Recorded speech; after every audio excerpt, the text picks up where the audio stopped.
Hi, it's me again with Corel Tips and Tricks. Somebody sent me this picture or bitmap, whatever it is, and asked how you would draw that. This is really kind of fun and pretty easy.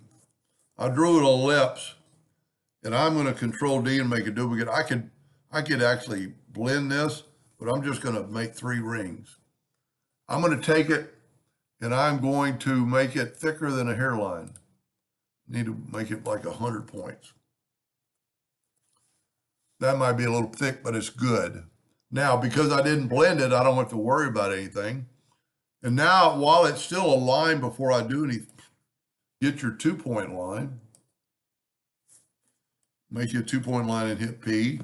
Control D and make a duplicate and mirror it or rotate it 90 degrees. Now, it doesn't really matter which one you cut, but it'd be nice to have this swoop right here.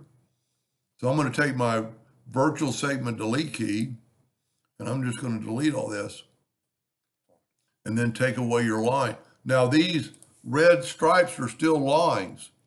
So at this time, we can grab them all and hit F12 on the keyboard and make them round end caps. So that's how you get that round end cap. Now this is going to be a little bit different than that one because of the fact that these are spaced out a little bit more, but that's fine. I'm going to left click. Well, now I can take and go to object and convert the outlines to an object. I can left click, right click. I Control G to group them, Control D to duplicate it. And I'm going to mirror it. I'm going to have to move it because I want this one right there. And if you have snap to on, it'll snap to. Now we don't want any line between this one. We do want these lines, so I'm going to take my virtual segment delete key and delete that, and I'm going to delete that, and I'm going to delete that, and I'm going to delete that. Now I can hold down the Alt key and have it go right through there and play a little safer, and I don't want a line there. So that's really the hard part. Now I'm going to go ahead and group this together, Control G. And I'm going to take my Smart Fill tool, and that's a blue. That's not really I don't think it's a Corel blue. So we'll make it blue. And then that other one is almost a turquoise. And I'm going to go here, here, and here. Now, I don't want those outlines. And because I nudged them, I can nudge this over and then delete that and nudge this one back. Now I'm going to take, it doesn't really matter which one I start with. I'm going to start with the top one.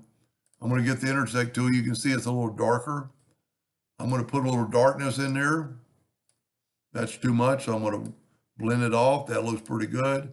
And then I'm going to get the attribute eyedropper. In the attribute eyedropper, you take a sample and pour it in those other ones, and there you're done. I mean, it can't be much easier than that. I'm going to make a black box, group, or order back a page. I think that's pretty dead on, with the exception that it started out with a bigger circle and there's more space between them, but you can see it's pretty much dead on. Now, I don't know if he needs those colors. You know, it's just a little bit darker, but he can change the color. All you have to do is you can actually select. Well, that's a group, I think. Let me delete it. No, it's not. A lot of times it looks like it's a group because that line's so long. I can Control G. While holding down the control button, I could add a little black.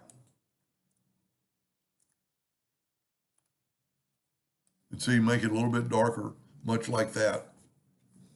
Anyway, I hope that answered their question, and thank you for watching.